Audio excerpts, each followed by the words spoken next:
ini Pak, mengenai kurban itu saya tanya lagi. Ya.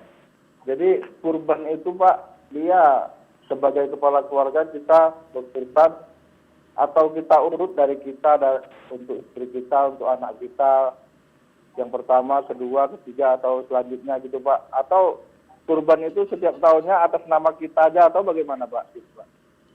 Ya. Baik. Baik, itu saja Pak. Untuk sementara ini itu aja Pak. Baik. Syukron Pak atas jawabannya Pak. Afwan. Baik, terima kasih Pak Suratmin yang ada di Riau. Ustadz, berkaitan dengan kurban karena Ya. juga memang Sudah waktunya mendekati sudah ya. mendekati. Ini bagaimana Ustadz? Ya, jadi memang kalau kita sebagai kepala keluarga menyembelih seekor kambing, Iya. ya kita niatkan kita dan keluarga kita boleh. Boleh. Itu satu. Yang kedua, bagaimana kalau kita berkurban setiap tahun dengan atas nama kita?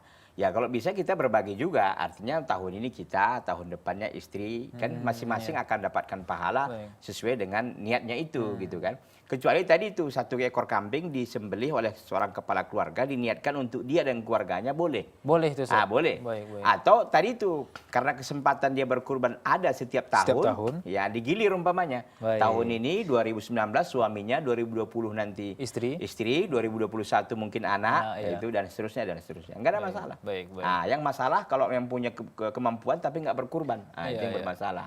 Begitu. Baik. Dan juga bermasalah Ustadz yang banyak terjadi di pesantren-pesantren Ustadz. Iya, Yang biasanya orang mereka, mungkin pengalaman saya pribadi juga Iya, Ustadz, urunan gitu Ustadz.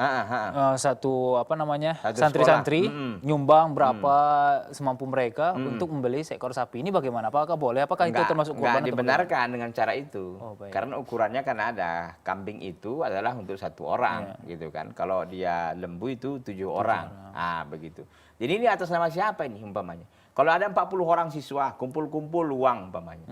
Dapatlah uang untuk seharga kambing. Lalu dikatakan kurban. Kurban atas nama siapa ini? Gitu. Nggak Atas jelas. nama santri gitu Ustadz. Nggak bisa, karena itu melebihi dari kuota yang disediakan. Gitu. Kuotanya kan satu memang. Kecuali kepala keluarga. Sekali lagi saya sampaikan, kepala keluarga menyembelihkan satu ekor kambing, diniatkan untuk dia dan keluarganya boleh. Nggak ada masalah. Baik. Begitu. Baik, jazakumullah khairan.